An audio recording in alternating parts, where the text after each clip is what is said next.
Es la primera vez que la cooperación gallega hace un recorrido por toda la comunidad que ha llevado esta exposición a 60 poblaciones. El objetivo, dar a conocer a los ciudadanos su trabajo. E é unha maneira de mostrarlle a todos os cidadáns a obriga que temos os gobernos do norte cos do sur e a obriga que temos de demostrarlle de que eles son os partícipes de todos estes proxectos.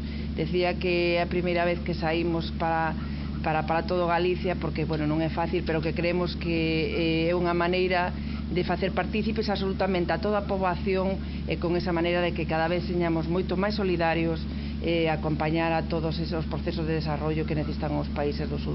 El alcalde y las concelleras de Servicios Sociais y Educación visitaban esta mañana la muestra. Francisco Rodríguez adelantaba que el concello se comprometerá el año próximo a participar en proyectos singulares de países que lo necesiten. Estamos facendo o que podemos en temas concretos, en países como Rusia, como Senegal, como Sáhara.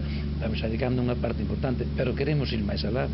Queremos efectivamente que cos recursos limitados que temos, pero tamén facer unha aposta, e así vamos a plantear de cara ao ano que ven, en proxectos definidos, en proxectos concretos deses países que máis o necesitan.